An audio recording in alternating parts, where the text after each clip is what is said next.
Este proyecto, Café Olé, en los últimos dos que hicimos, se llamó Retorno a las Raíces. Y tiene que ver con que vamos a charlar con un grupo de gente que eligió abrazar el judaísmo, eligió hacer una búsqueda personal de sus raíces judías para emprender un camino de retorno. En algunos casos un camino de retorno que se quedó simplemente en la cuestión de la identidad judía y de poder vivir esa identidad judía, y en otros casos un camino de retorno que fue literalmente un camino que los llevó a terminar en una alía, o a empezar en una alía en realidad y poder vivir en Israel. Y como siempre tratamos de tener dos aspectos importantes de esta elección. Un aspecto que es el aspecto más académico y más investigativo para poder entender qué es lo que pasa y qué hay detrás de toda esta gente que elige este camino. Y la otra es la más vivencial, la de poder tener el testimonio directo, la palabra directa de la gente que ha atravesado este camino.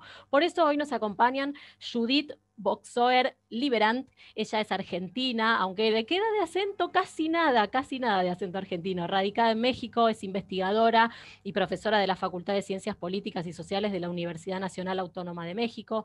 Es coeditora de la serie Identidades Judías en un Mundo Cambiante y además es profesora distinguida de la Universidad Hebrea de Jerusalén. Ahí está Judith, en unos minutitos nada más estamos con vos y abrimos tu micrófono para poder disfrutar de todo lo que tenés para contarnos. Nos acompaña también el rabino David Laor, es mexicano también, es el rabino de la comunidad, actualmente rabino de la comunidad judía Bené Israel de Costa Rica, pero fue Shaliach Tzibur de la comunidad de Cancún y fue presidente de la comunidad judía de Veracruz. Hizo alía en 1990 y ahora está en Costa Rica haciendo también un trabajo de Shlihut. Ahora nos va a contar. Jaya Castillo, hola Jaya, ¿cómo estás? Jaya es mexicana, hizo alía a los 19 años, realizó la conversión ortodoxa, es licenciada en Administración de Empresas y dirige el departamento de Bnei Anusim de Shabé Israel, que después nos va a contar un poquito más de qué se trata. Y como siempre nos acompaña nuestro querido amigo, ya a esta altura sos nuestro amigo Eduardo Torres, que es investigador y es especialista en todos los temas que tienen que ver justamente con esto, con retorno a las raíces. Por eso, Eduardo, me permito arrancar este encuentro conversando con vos, luego vamos a pasar a Judith, para que cuentes un poquito, porque probablemente haya gente nueva que no estuvo en el Café Olé pasado, para que cuentes un poquito las razones que impulsaron tu investigación sobre estas comunidades emergentes, sobre esta gente que a lo mejor vive una vida cristiana en sus comienzos y que en algún momento algo sucede, les hace un clic y empiezan a hacer esta búsqueda y el retorno a sus raíces judías. Y te voy a pedir algo que es muy difícil simplificarlo porque tu tesis de doctorado te llevó muchos años de investigación, pero si podés darnos dos o tres conclusiones que hayas extraído de este doctorado que hiciste y esta investigación.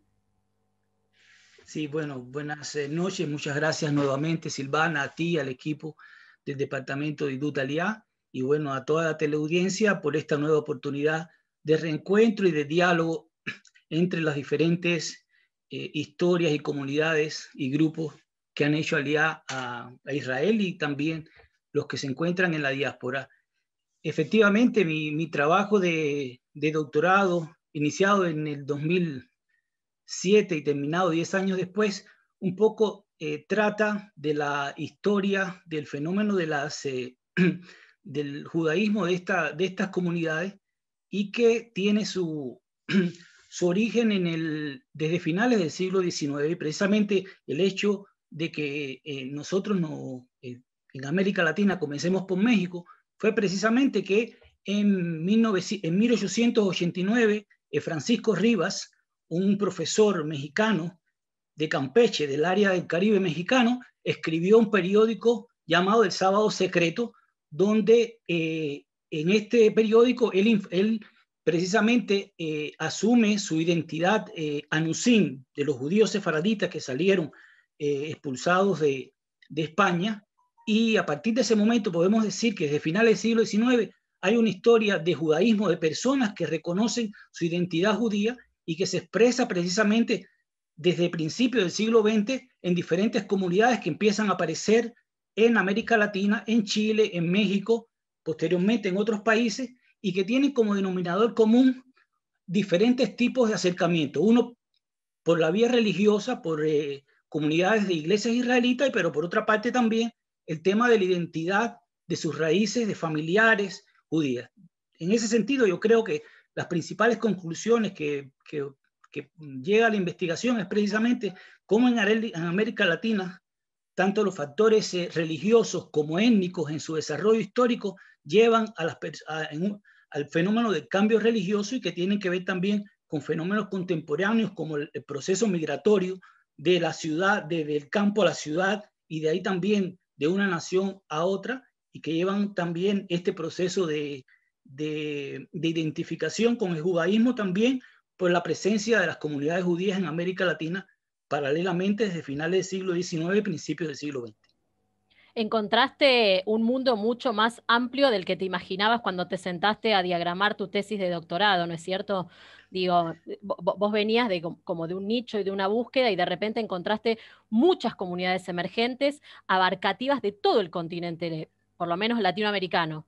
Sí, efectivamente, la diversidad y la variedad hacen fenómenos precisamente bien complejos, producto de que los orígenes históricos en las diferentes comunidades son diferentes y un poco la variedad que se expresa precisamente en todo, tanto en Centroamérica, el Caribe, y también en Sudamérica y de los grupos que han emigrado a otras partes del mundo.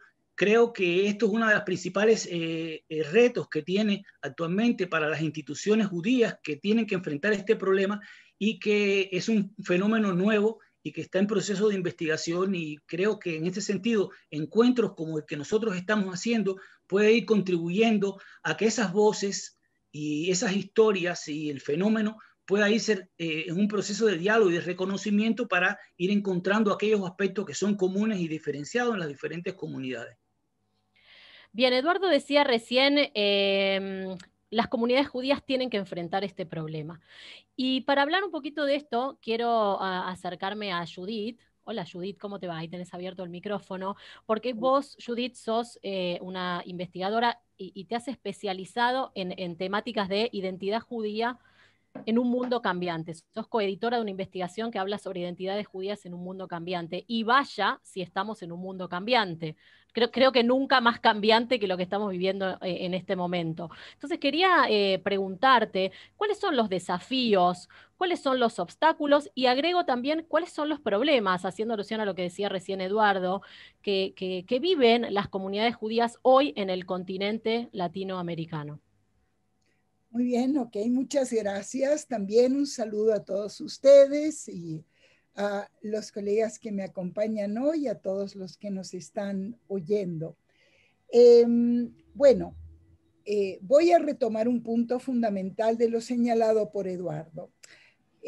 América Latina es una región, pero son varias realidades. Y así sucede con las comunidades judías de América Latina.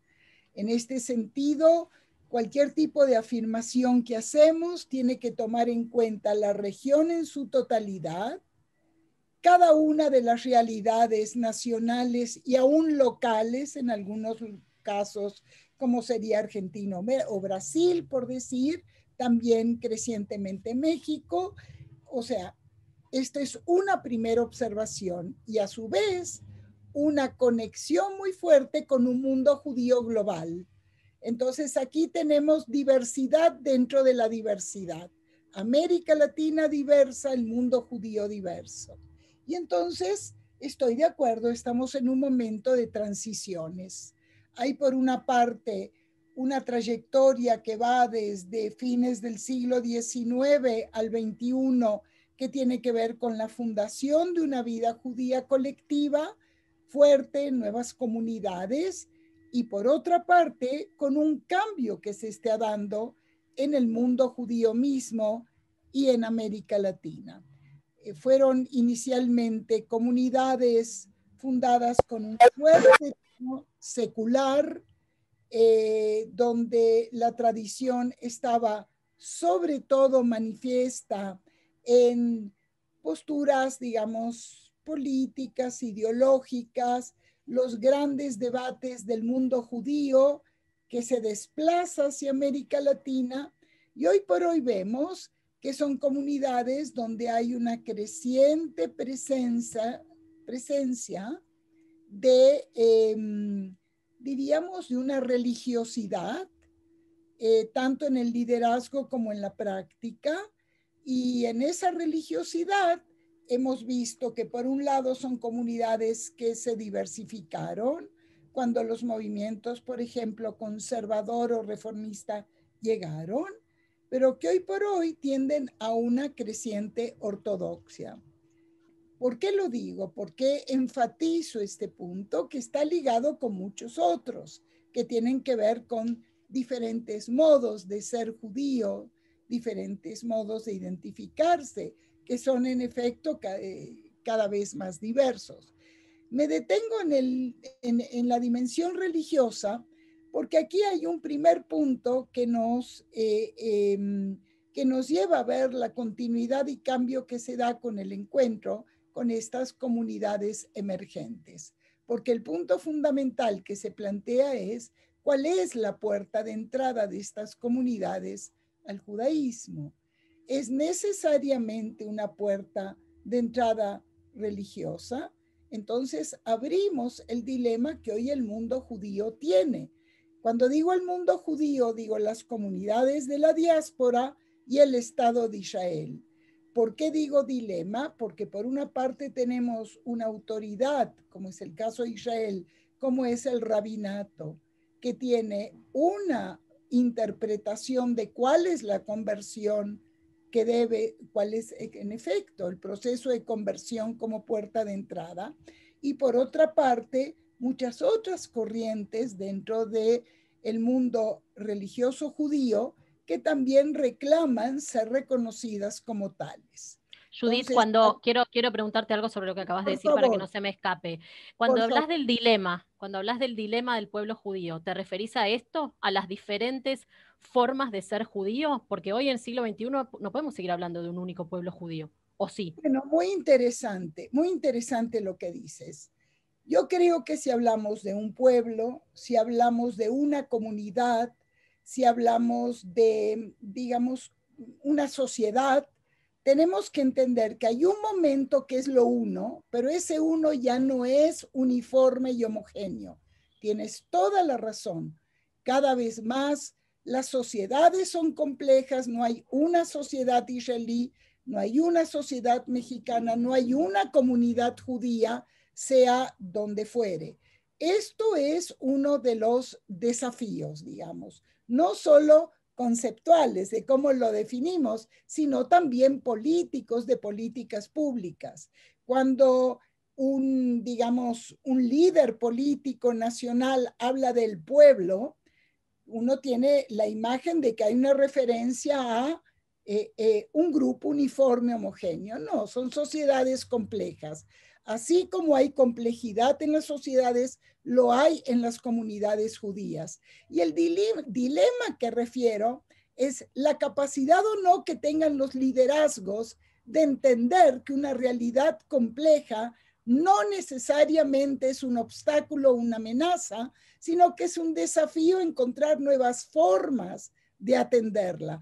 Esta diversidad es religiosa, es política, ciertamente, lo estamos viendo, correcto, es étnica, o sea, es una diversidad, un mosaico de modos de ser.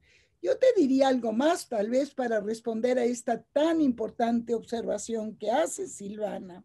Yo creo que en general la historia judía ha sido una historia de mayor diversidad de la que uno tiende a ver.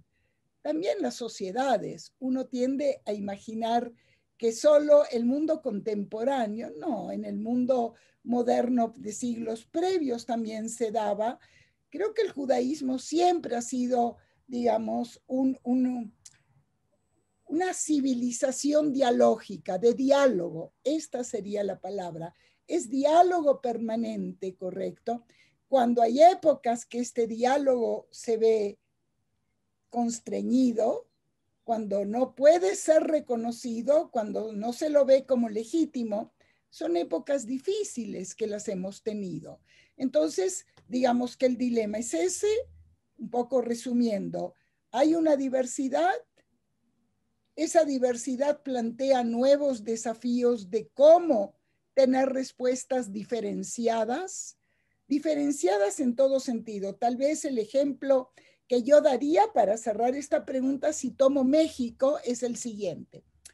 La inmigración a México, ha habido una inmigración, sabemos que no fue masiva como en el sur, correcto, como en Argentina, pero hubo una inmigración judía, una inmigración española, una inmigración francesa, una inmigración alemana, de esas nacionalidades.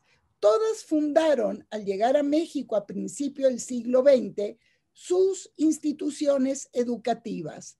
¿Por qué?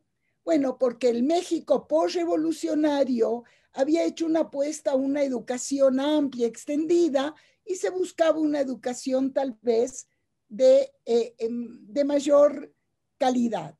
Entonces se funda el Colegio Israelita, el Liceo Francés, el Colegio Madrid Español, el Liceo, etcétera. Muy bien, unas décadas después, cuando volteamos, vemos, hay un liceo francés, hay un par de escuelas españolas, y en México hoy hay 17 instituciones educativas judías. 17. ¿Qué es lo que reflejan? Una diversidad subétnica, ashkenazim, sefaradim, provenientes del mundo, digamos, judío oriental, Haleb y Oshami, esto es Alepo y Damasco.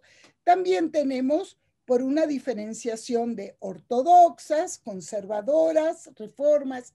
Bueno, esta diversidad la vemos. Ahora hay una nueva diversidad que es esta sesión de hoy, ¿correcto?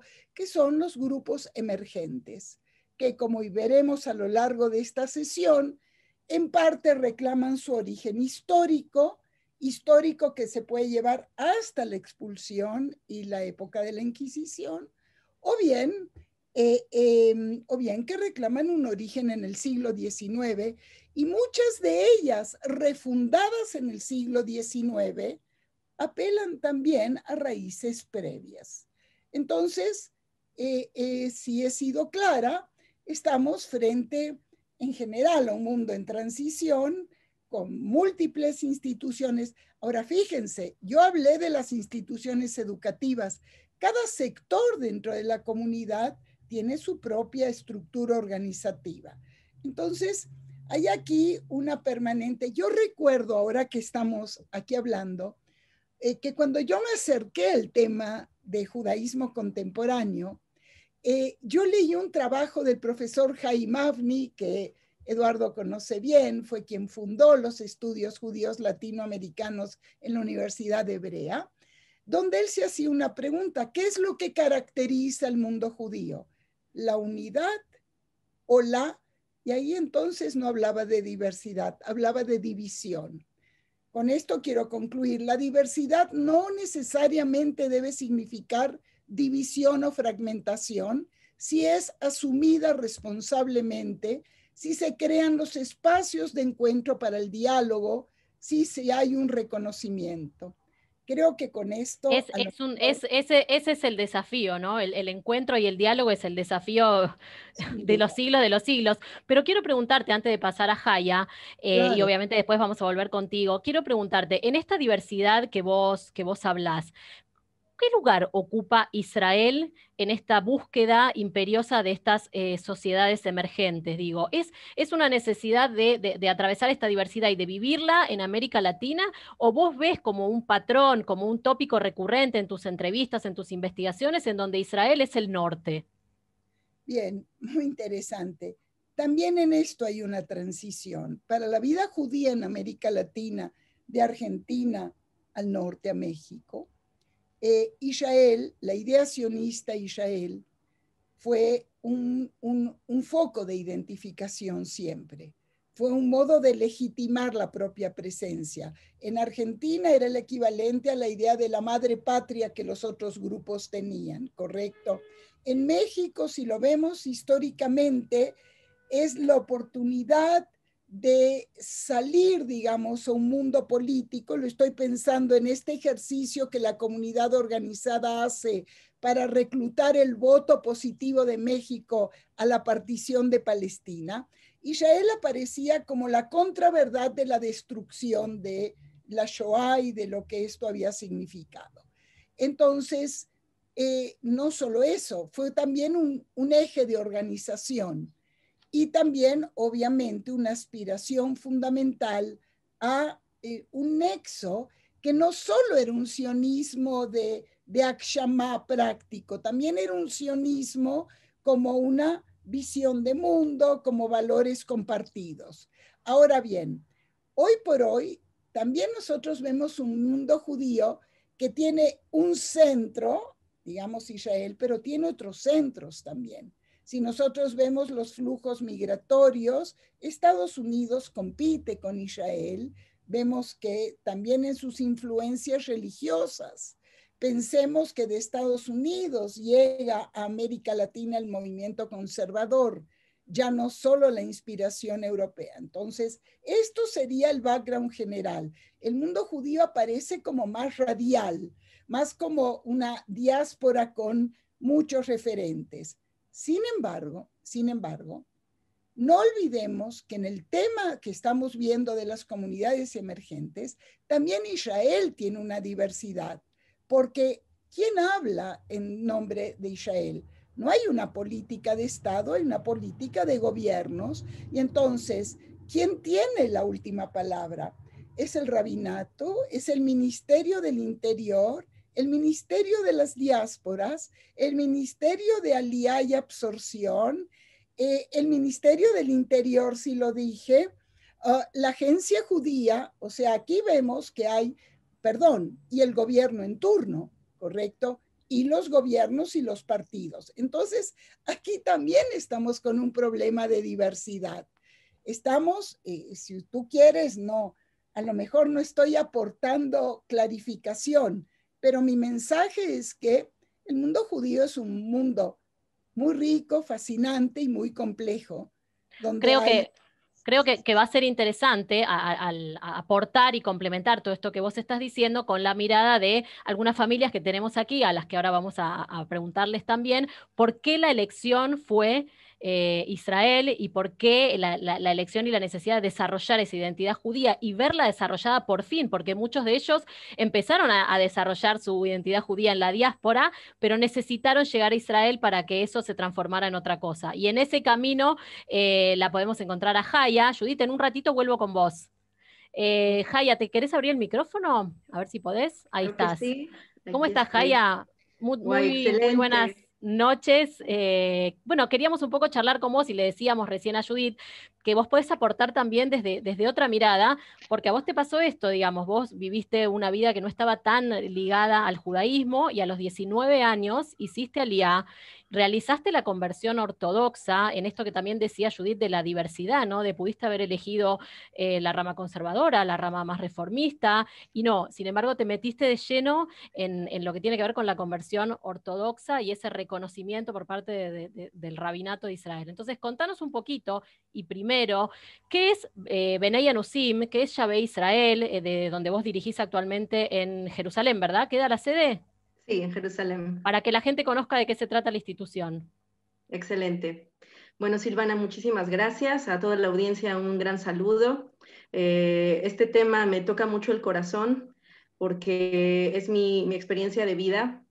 Yo en México no estuve en una comunidad judía y mi familia tiene raíces judías, creemos así, por los apellidos. Mi bisabuela se apellidaba Valencia. Sabemos que procede de España y tenía ciertas costumbres que guardaron por muchas generaciones hasta que llegó mi turno de decidir qué camino quería seguir. Mi papá es cristiano y mi mamá siempre tuvo la fe judía desde niña.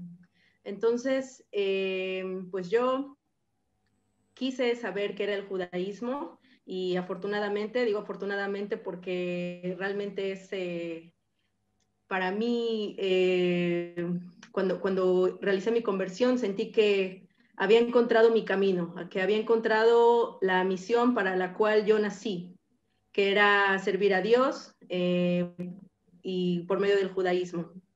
Así que yo desde que empecé a interesarme en el tema de hacer la conversión, mi familia ya estaba involucrada con comunidades ortodoxas, ellos hicieron antes una conversión ortodoxa, así para un poquito darte un background, mi familia vive en Israel ya hace 30 años, los tíos de parte de la familia de mi mamá. Entonces, siempre tuvimos en mente que algún día íbamos a llegar a Israel, y ellos desde que comenzaron su camino se identificaron con la idea de llegar a Israel. Y Así perdóname, que, te voy a interrumpir porque no me parece un detalle menor esto que decís. ¿Por qué la necesidad de llegar a Israel para poder sentir que el sueño estaba cumplido o, como decís vos, que la misión estaba no terminada? Porque uno nunca termina la misión que se propone en la vida, pero digo, ¿por qué esa necesidad y por qué no una vida judía en la diáspora? ¿Por qué elegir Israel? claro, mira, ellos, como te comentaba, generaciones, estoy hablando de mi bisabuela, mi abuela y mi madre, vivían su judaísmo de una manera muy limitada, porque no estaban en una comunidad y todo el tiempo era ir contra la corriente, ¿sabes? Entonces, ellos sabían que si ellos iban a Israel, por fin iban a ser libres, por fin iban a poder practicar su judaísmo a la máxima, ¿cómo se dice? Expresión. Gracias por la ayuda.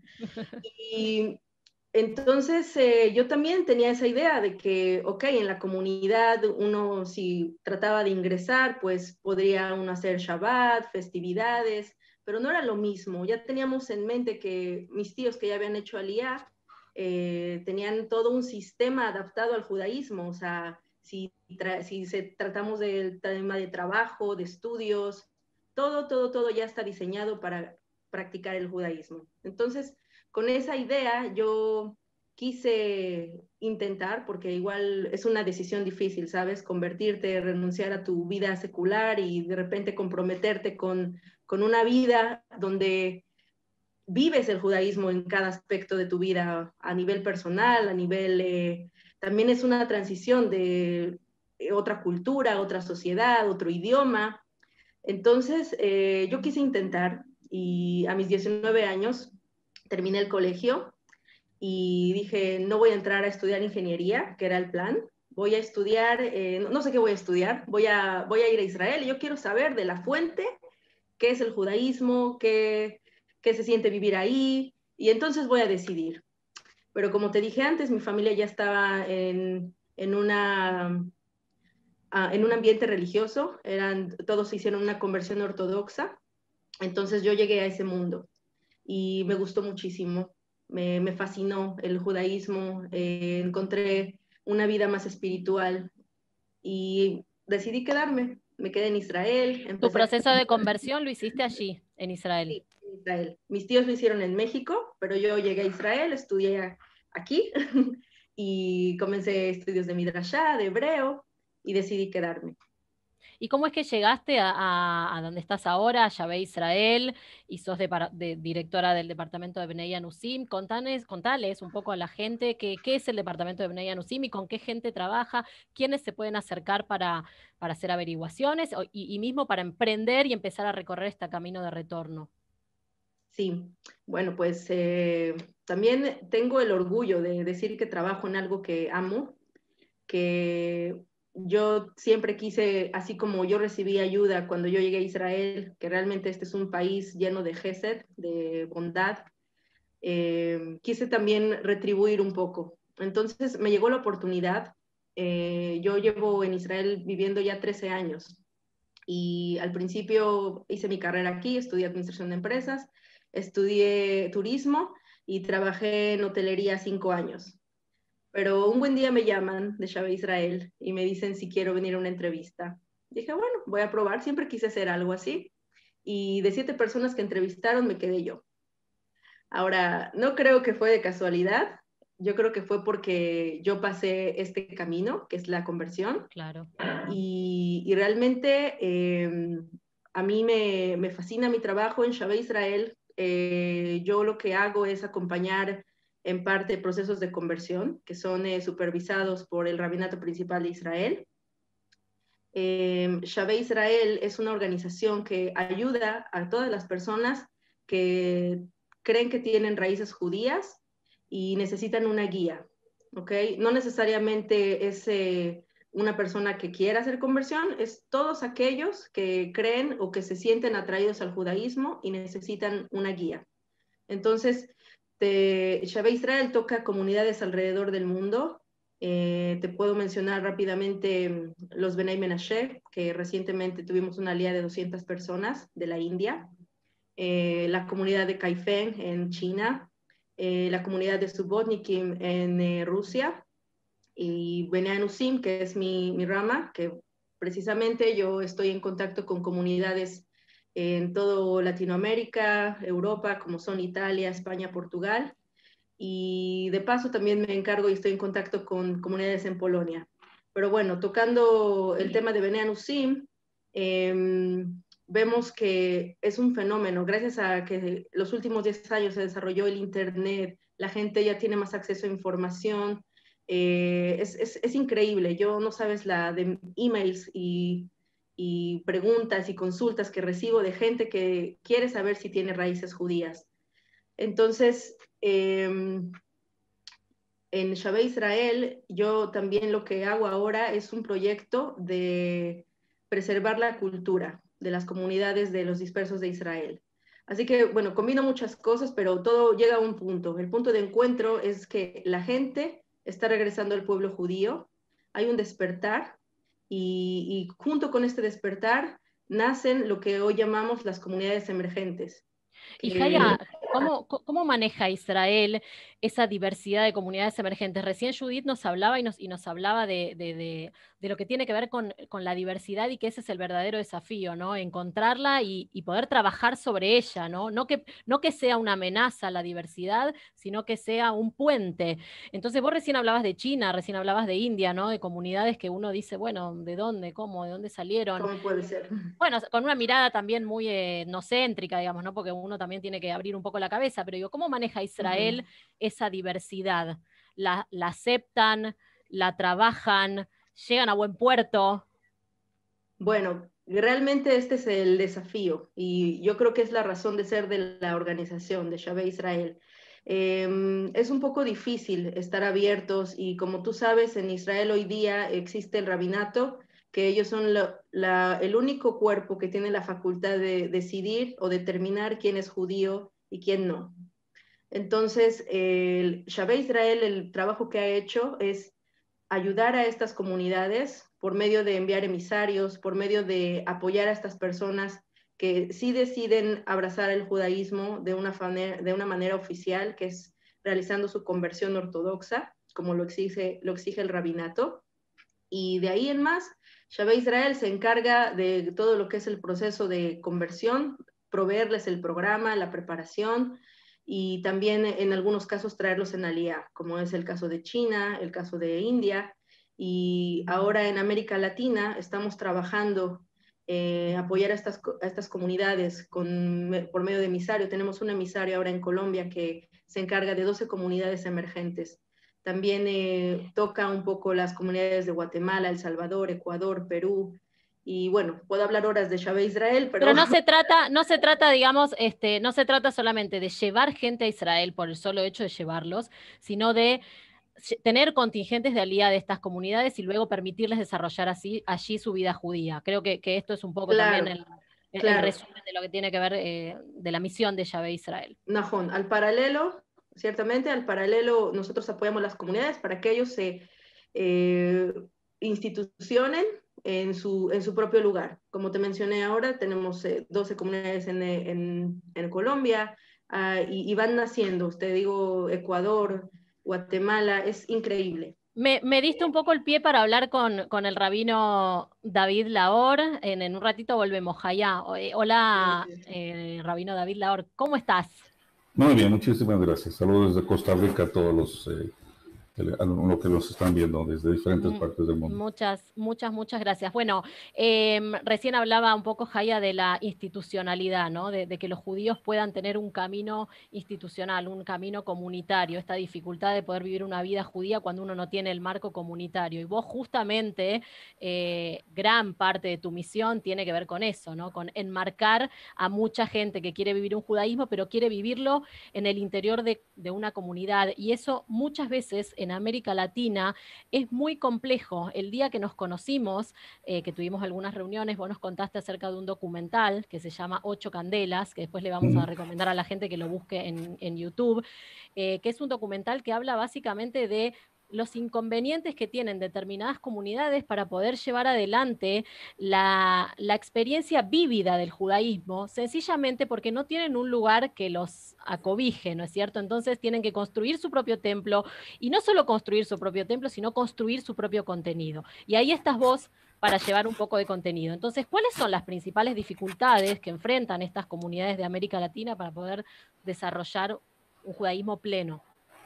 Bueno, básicamente, te voy a hablar un poco acerca de la historia de la comunidad de judía en Veracruz, que fue donde realmente yo entendí la enorme dificultad que tiene no tan solo aquella comunidad, sino diferentes grupos que tú puedes encontrar hoy en día en México, por ejemplo. Personas que me han contactado a través de los años de diferentes lugares que están tratando de acercarse a una comunidad, y no me hablan de una persona, estamos hablando de familias, de grupos de personas que tratan de buscar un regreso, le llaman ellos, a sus orígenes, y basado siempre en la premisa de que provienen de algún ancestro común judío, por algún apellido que tienen, por algún documento que llegan a conseguir.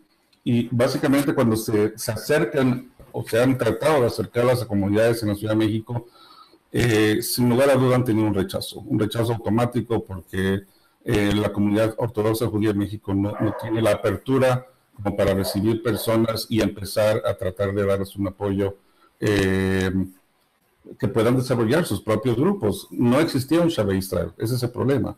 Te estoy hablando de hace aproximadamente 30 años, más 40 años de la comunidad judía en Veracruz. Entonces, no existía desafortunadamente una Jaya, no existía desafortunadamente un Shabbat Israel, y por lo tanto, todas estas comunidades se quedaban prácticamente al aire. La única opción, la única alternativa que encontraba en aquel momento fue a través de los grupos liberales. En este caso, el movimiento conservador, que fue el que les apoyó a través de mi maestro y mi rabino Zechor Libraja, rabino Shmuel Simcha Lerer, que fue el que a mí me envía como shaliach para empezar a darles apoyo a estas comunidades y desarrollarlas. La comunidad se desarrolló muchísimo, al grado de que una de las personas, espero que esté aquí con nosotros ahorita, David Amansky, mexicana, hace aliyá, se encuentra con mucho éxito en Israel. Otras personas también de la misma comunidad en Veracruz hacen aliyá a Israel y tienen muchísimo éxito. O sea que en realidad este acercamiento, yo puedo decir básicamente, uno de los problemas que más se ha tenido a través del tiempo es de que acercarse o tocar las puertas a una comunidad que no es liberal, me refiero al conservador reformista, ha sido muy difícil para ellos. Playa del Carmen, Cancún, hace poco estuve en Cancún, estuve en Playa del Carmen, me puedo acordar de ejemplos. Caminando por la mitad de la calle encuentras de repente una gigantesca Hanukkah que te dice 2 cuadras para allá encuentras a Chabad, pero si llegas y tocas la puerta de Chabad, no tan fácilmente te la abren. Te pueden decir que se trata de un grupo, te dan un panfleto, te pueden dar un café, pero invitarte a hacer un proceso de conversión es prácticamente imposible. Invitarte a hacer un proceso de crear una comunidad es muy, muy difícil. Y entonces, a partir de esa dificultad, ¿cómo arrancás vos, digamos? ¿Desde dónde vos te pones tus metas y tus proyectos entendiendo esa problemática? Bueno, obviamente había que apoyar de alguna forma. Estamos hablando de un grupo muy grande de familias que se acercan a nosotros, a nuestra familia y a la comunidad de Beth Israel Community Center, la conservativa en México. Y se empieza a desarrollar un apoyo con materiales, enseñando prácticamente, mostrando cuál es el camino en lo que ellos puedan empezar paso a paso a conocer el judaísmo, desde los primeros Kiddush, desde los primeros Kabbalat Shabbat, hasta que eventualmente encuentran se desarrolla la comunidad hasta que encuentran un propio lugar y empiezan a crecer. Este crecimiento se va muy rápido, por cierto, la gente que llegan con mucho interés, un ímpetu muy, muy grande, un amor muy grande por el judaísmo y también por Israel. Pero así quisiera yo aclarar es un punto, que no todas las personas que están buscando judaísmo están buscando forzosamente aliyá a Israel. Están buscando judaísmo, y dentro de ese paquete que abarca judaísmo, uno de los muchos productos que están dentro de esa bolsa se llama Israel, y no todos tienen un interés completo y absoluto. Les encantan las fiestas, les encanta la práctica del judaísmo, les encanta estudiar Talmud y conocer la Mishnah, pero a dar ese paso que dio Jaya es un paso muchísimo más difícil y no todos están dispuestos a hacerlo. Yo pienso que es algo que quizás es un punto que quizás hay que reforzar de alguna forma en las comunidades. Te tocó, David, como rabino, obviamente, acompañar de manera muy, muy activa procesos de conversión, me imagino. ¿Cómo es ese recorrido? Obviamente es un proceso muy largo, pero si lo pudiéramos simplificar, en pocas palabras, ¿cómo es ese devenir, ese sentimiento de una persona que llega con esa intención de retornar a unas raíces hasta que por fin recibe su giur? Bueno, es un proceso que incluye filtros, así como el Talmud te lo exige. Tú tienes primero que decir no 3 veces, y esos filtros iniciales se hacen a través de entrevistas, ir conociendo a las personas. Te puedo asegurar que de la comunidad de Veracruz originalmente llegaron cientos de personas, no decenas, cientos de personas que llegaron, tocaban la puerta, entraban. La comunidad estaba abierta, totalmente abierta. Invitados, gente que empezaban a acercarse a la comunidad. Y te puedo asegurar que de la tantísima gente que llegó, no todos obviamente lograron hacer un proceso de conversión. Se hacen filtros y con el tiempo vas conociendo a la persona y eventualmente después de conocerla llegas a iniciar un proceso de conversión que dura, como tú dices, a lo menos un par de años, en los cuales hay que, como dice Hillel, al final de cuentas, vamos a estudiar y vamos a aprender todo el material desde lo más básico. Hay un curso de judaísmo que yo he diseñado, que es el que estoy usando precisamente hoy en día, en un curso que estoy dando a gente que no es judía.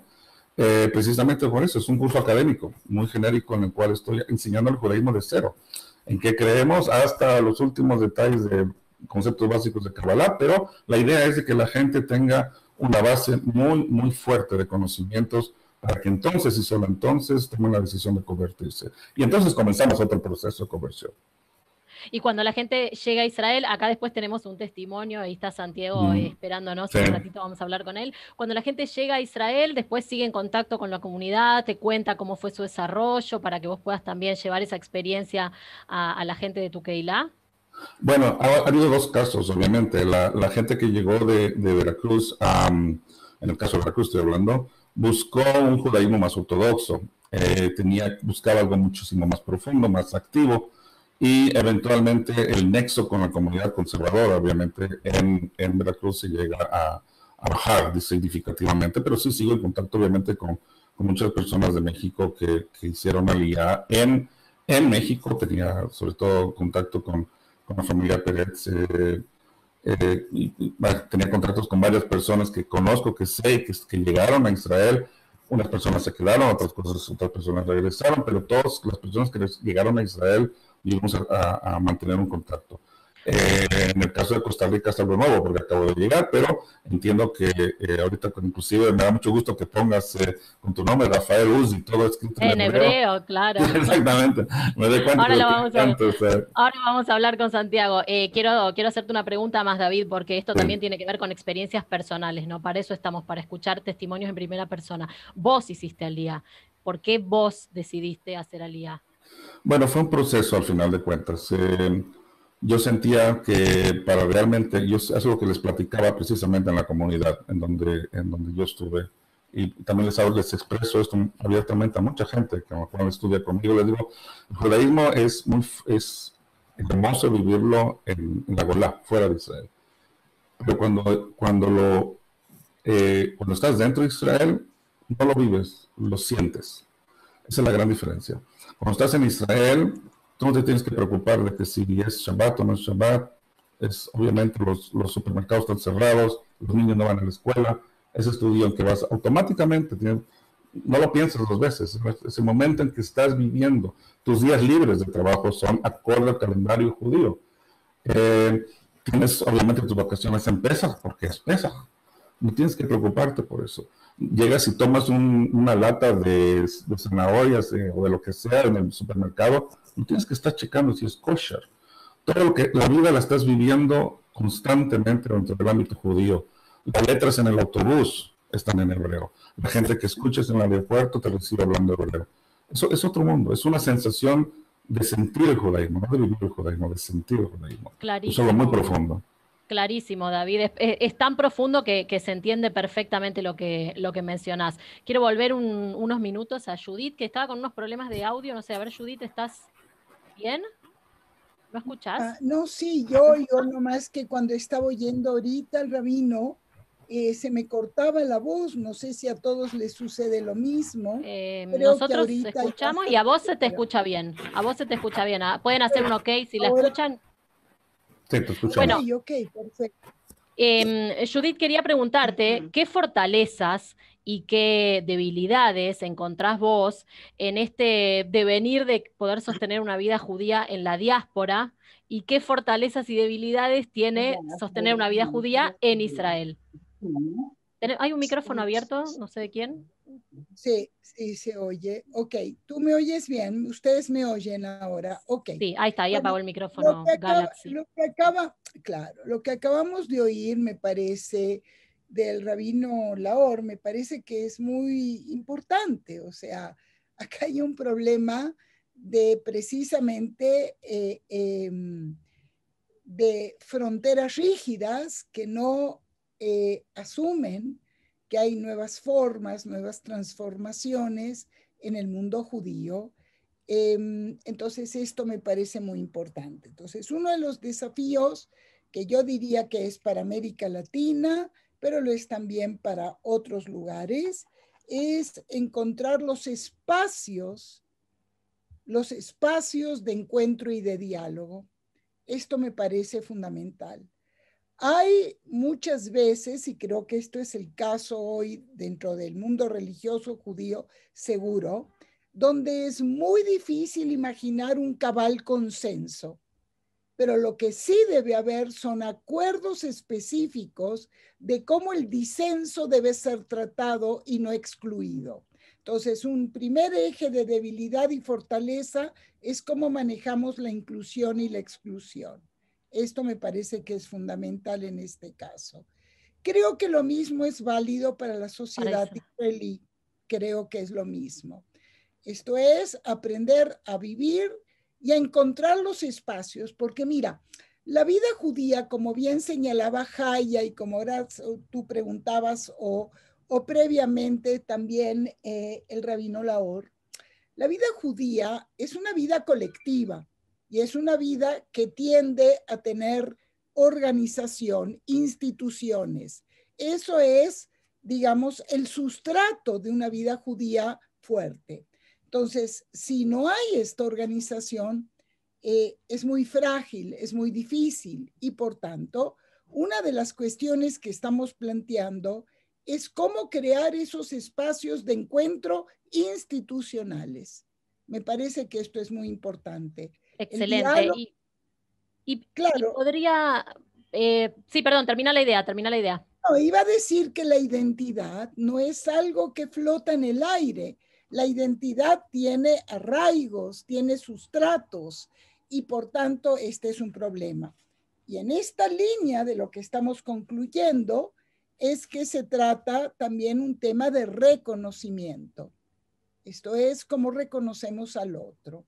Y este reconocimiento tiene las dos modalidades, o vidas judías paralelas o vidas judías que pueden incorporarse. Pero me ibas a preguntar algo. Te No, oigo.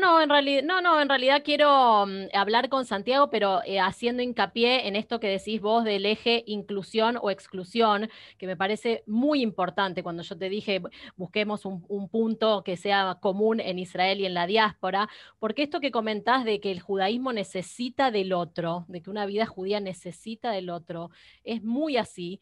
Y el eje inclusión-exclusión, me interesa saber qué sucede con eso cuando se llega a Israel después de un proceso de conversión. Y ese es el lugar en donde está ubicado ahora Santiago. Así que quiero un ratito pasar a él. A ver, Santiago, si te podés abrir el micrófono. Santiago, vos, ¿cómo te llamas? ¿Te llamas Rafael? ¿Te llamas Santiago? ¿Es tu alter ego israelí, Rafael? Contanos. Bueno, yo nací como Santiago Rafael Sauma Cuaresma. Ese es mi nombre completo. Tengo dos nombres y obviamente dos apellidos, que sería el de mi papá y el de mi mamá, como es costumbre en Costa Rica. Bien, vos hiciste, ahora nos vas a contar un poco de tu historia, porque bueno, justamente Judith hablaba de la importancia de la inclusión y la exclusión, y vos hiciste un proceso de conversión, llegaste a Israel, y me interesa que además de contarlo, puedas contarnos cómo fue ese proceso de inclusión o si en algún momento te sentiste excluido. Vos iniciaste un proceso haciendo una búsqueda muy, muy interna, personal, a raíz de la historia de tu abuelo sirio, que sufrió mucho maltrato en su país natal, y desde muy chiquito tuviste vínculo con Israel y desde muy chiquito decidiste que en algún momento tu vida iba a ser allá, en Israel. Eso es correcto. De hecho, bueno, como te comenté, nací como Santiago Rafael Sauma Cuaresma. La primera vez que visité Israel, veía mi pasaporte y me decían Rafael. A pesar de que es mi segundo nombre, nunca en ¿Puedes ningún hablar un poco momento. más fuerte, Rafael? Se escucha bajito, bajito. Voy a tratar de poner el Ahí micrófono un está, poco con el más cerca. micrófono más cerca, sí. Entonces, desde el primer momento que llegué a Israel, todos me llamaron por mi segundo nombre y no por mi primer nombre, que era normal en Costa Rica que me llamaran por Santiago, pero en Israel siempre me dijeron Rafael. Entonces, después de hacer Aliyah, decidí tomar mi segundo nombre como mi primer nombre y conservarlo como Rafael. Y después, posteriormente, por medio del Misrat Apinim hice el cambio de apellido de Sauma a apellido de mi abuelo, que era Uzi. Mi conexión con el judaísmo desde muy pequeño, digamos, mi abuelo inmigró desde Siria, y ellos iban, bueno, mi abuelo vivió mucho tiempo en Cuba, formaron negocios allá, vinieron la expulsión de Cuba y después él iba con su familia para Argentina. Y resulta que él se enfermó en el barco y tuvo que bajar en Costa Rica, en el puerto de Limón, y ahí se recuperó, pero cuando se recuperó ya el barco había zarpado y quedó totalmente solo con la ropa que tenía puesta. Y ahí empezó su vida. Mi abuelo se llamaba Fuad Uzi y se cambió su nombre a Pedro Miguel Sauma, por eso mi apellido también es Sauma. En Costa Rica estoy inscrito como Sauma. Esa es mi historia. Mi abuelo sí tuvo contacto con su hermano bueno, fueron separados desde muy pequeños. El hermano se fue con la mamá a Israel y vivieron desde pequeños, digamos, en Israel, desde antes de la guerra del 48. Ellos estuvieron durante esa guerra y fueron de los primeros pobladores. Y mi abuelo siempre tuvo contacto, yo recibía las cartas desde Israel, yo leía, muchas de las cartas venían en inglés, mi abuelo no hablaba hebreo, sin embargo en algún momento mi tío abuelo Albert Uzi, él enviaba cartas en hebreo, porque mi papá había encontrado una persona que las podía traducir en Costa Rica. Y siempre dije desde muy pequeño que una de mis metas era desarrollar mi vida en Israel, porque más que el contenido religioso, me encanta la parte religiosa, pero mi meta más que la parte religiosa era hacer como una reparación de toda la injusticia que se vivió y de la separación familiar y de todo esto que se vivió durante esta época. Entonces, mi idea principal más que todo fue como reparar esto y volver otra vez a todas las raíces de mi abuelo, de todo lo que se perdió y formar una vida en Israel. Obviamente no se puede, es prácticamente inseparable la parte religiosa de la parte cultural, pero digamos, en un principio mi idea nunca fue unirme tanto a la parte religiosa.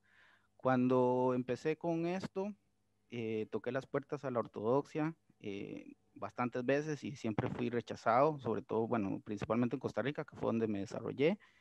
Y por mi búsqueda también de parte cultural y de conexión al pueblo de Israel, busqué también aprender el idioma hebreo, conseguí una morá israelí y ella fue la que me llevó a Bene Israel, que es donde está el rabino David Laor actualmente, y ahí fue donde empecé mi proceso de conversión. También aprendí hebreo de paso. Claro. ¿Y Ahora, qué digamos puertas, que qué puertas, Rafael, se te abrieron en Israel? Recién nos decías que muchas puertas se te cerraron. ¿Cuáles fueron las puertas que se te abrieron al llegar a Israel? Todas, todas. En realidad, digamos, mi integración acá en Israel, bueno, respondiendo también a la pregunta que me hiciste, eh, nunca me he sentido aquí aislado o de ningún motivo, siempre totalmente integrado a la sociedad israelí. Nunca nadie me ha visto, tal vez en algún momento por no dominar el hebreo 100%, me veían como tal vez un extranjero, pero ya ahora que he superado un poco esa barrera del hebreo, me he sentido súper integrado a la sociedad israelí. Nunca he recibido, incluso digamos, dentro de la parte religiosa, a pesar de que he asistido en algunas veces a algunos servicios religiosos ultraortodoxos, a pesar de que mi conversión es reformista, tampoco he sentido ningún rechazo de parte de nadie. Este, Sobre todo porque tengo familia acá y ellos me han invitado a actividades religiosas, digamos bar mitzvah y cosas de estas que tal vez en algún momento en Costa Rica hubiese sido impensable, porque los que conocen la comunidad ortodoxa en Costa Rica hay prácticamente un fuerte adentro de la sinagoga. Hay dos policías que te revisan desde la cabeza hasta los pies, ¿verdad? Pero no puedes entrar si nadie te da permiso. Bueno, es una cosa tremenda. ¿Y Aquí te sentiste acompañado, digamos, en quiénes te apoyaste en este proceso de conversión? ¿Quiénes acompañaron este camino? en el principio, digamos, mi esposa mi esposa principalmente somos los dos los que hicimos la conversión, una conversión reformista. Mi esposa me ha apoyado 100% y en algunos casos siento que ella es mucho más religiosa que yo, y ha aceptado más el judaísmo incluso que yo. No es que no lo haya aceptado, digamos, ella lo ha tomado muy propio, más que cosa que en algún momento uno no me pude imaginar eso que sucediera, ¿verdad? Pero, pero me siento muy tranquilo que ahora mi hija estaba creciendo aquí, desarrollándose en Israel. Esa era una de mis metas porque, digamos, no solo el hecho de hacer mi conversión era mi único fin, también era desarrollarme dentro del pueblo judío, porque si bien es cierto, en Costa Rica tenía todas las oportunidades, no es lo mismo igual como lo comentó el rabino David Laor, vivir en Israel, que la vida es totalmente judía aquí, desde Shabbat, de la comida, todo, Claro. no hay un punto de comparación de mi vida con respecto a Costa Rica, incluso en la parte laboral, que era muy complicado para mí, incluso Esa es cuando mi tenía. última pregunta para vos, Rafael, porque nos queda poquito tiempo. Quiero hacerte esta pregunta. ¿Hace cuántos años que vos vivís en Israel? Tengo año y medio de estar viviendo acá. Año y medio. Este, Y que obviamente es poquito tiempo en retrospectiva de lo que es la vida de alguien, ¿no? Pero en este año y medio, ¿qué sentís que conseguiste? ¿Cuáles son tus bueno, logros de este año y medio? Bueno, yo estudié ingeniería industrial en Costa Rica y acá me he desarrollado eh, monté una página web en Israel, por la cual estoy haciendo e-commerce, y realmente he recibido mucho apoyo incluso del mismo gobierno que me ha dado capacitaciones para fortalecer, digamos, también el proyecto y incluso desde un punto de vista de asesoramiento y también de capital, ¿verdad? Para poder desarrollar la empresa. Este, ese es mi mayor logro de momento de parte económica, y de parte también educacional. Yo creo que mi hija, que me diga Ava, que mi hija me llame Kji. Bueno, ella me dice Kji porque soy varón, pero está acostumbrada a decirle a mujeres como Kaj, o que me dice Ini, o palabras en hebreo. Ella tiene solamente 2 años y eso para mí no tiene un valor económico, es totalmente Sin duda. emocional 100%, y creo que es parte de los logros más importantes que he tenido mi hija, que digamos se desarrolla en un ambiente judío.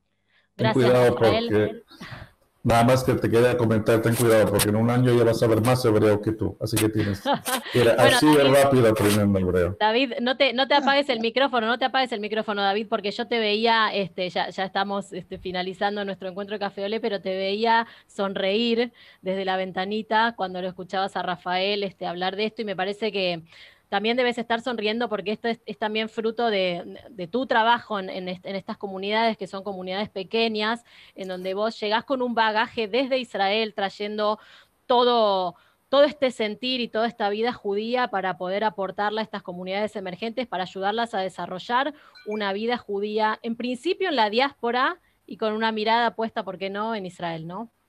Sí, bueno, no tan solo eso. Bueno, Uzi, Rafael, llegó obviamente ya con una conversión antes de que yo llegara a Bnei Israel. Me da mucho gusto escucharle porque he visto las fotos de su hija y porque sé que cuando le llama Abba, él siente algo muy dentro de su corazón que es totalmente especial y que eso, como él dice, no tiene precio. Muchas personas que han llegado a Israel desde Veracruz y que se han mantenido viviendo por años, más de 20, 30 años viviendo y desarrollándose en Israel, yo pienso que es algo que sí, en cierta forma, me da una sensación de misión, de haber, al menos, creo que puedo sentir que he logrado algo importante en esta actividad que hice hace, ¿cuánto? 40 años en Veracruz, desde aquella vez que mi mamá me dijo, deberías de enseñar a este grupo para apoyarlos. Nunca voy a recordar esa fecha que nos sentamos frente al mar. Yo estaba inseguro si quería hacerlo o no. Y de repente, entre retrospectiva, me doy cuenta de que tuve mucha razón, mi madre en paz descanse, y que estoy viendo los resultados, y que se ve ahora, y se ve ahora con un Rafael que está desarrollándose también en Israel, porque Israel, como yo siempre lo he dicho, la diáspora es hermosa, pero Israel es nuestro hogar judío. Eso es lo más importante. Muchas gracias David. Judith, quiero también despedirme de vos, Jaya, quiero agradecerles mucho. Judith, ¿querés cerrar? ¿Querés decir algo más para cerrar? Dale, todo tuyo. Bueno, en primer lugar quería decir que me parece excelente esta propuesta de traer juntos a quienes presentan una experiencia personal, individual, colectiva, y quienes procuramos estudiar y entender. Me parece que es humanizar todos los procesos, y en los procesos siempre hay actores, y ellos pueden facilitar o dificultar, digamos, las experiencias de vida. Pero quería añadir algo más. Veo entre quienes están acompañándonos el rostro de alguien que ha entregado gran parte de su vida en Israel a ayudar a quienes llegan de Aliyah. Me refiero a Mario Lev. Yo creo que si estoy en efecto identificando bien nombre y rostro, se trata de alguien que ha realmente organizado y movilizado lo mejor de la sociedad israelí para quien llega pueda tener una buena recepción. Así que me da gusto este público, ciertamente haber traído a Jay, al rabino. Y bueno, con Eduardo seguimos nosotros en nuestro desafío, ¿no? De ver cómo aquello que sugerimos que son luces para entender los procesos sean oídos y entendidos por aquella gente que debe tomar decisiones. Y son realmente luces, Judith, porque te digo, realmente sos una maestra, porque la verdad es que fuiste tan clara en los conceptos que nos contaste, que nos explicaste, y esto, ¿no? Poder también investigar e intelectualizar un proceso que es muy, muy difícil porque tiene que ver mucho con la experiencia vivida, y la verdad es que lo has hecho de una manera muy clara. Así que nos sumamos nosotros también al saludo a Mario, que ahí lo vimos, que nos acompaña mucho al departamento de Idud Aliyah en muchas de nuestras propuestas, así que también le agradecemos muchísimo. Acá la gente escribe en el chat, saludos para Jaya, que es mi mentora, dice Liao Muñoz, así que Jaya. Bueno, tenemos que cerrar, pero cerrar cerrar no significa que no nos vamos a ver pronto, porque el proyecto Café Olé continúa, el proyecto Retorno a las Raíces continúa, tenemos muchas charlas de diversas temáticas que en definitiva lo que quieren es acercar a la gente a la experiencia primaria, a la historia primaria, a la historia contada en primera persona, y esto es lo que hicimos una vez más. Así que muchas gracias, Jaya, muchas gracias, Eduardo, muchas gracias, Judith, muchas gracias, Rafael, muchas gracias al rabino David Lahor, Natalie, Ale. Nos vemos en el próximo Café Olé, estén atentos a nuestras redes, así les vamos a informar cuándo se viene el próximo. Gracias a todos por su tiempo, un enorme placer.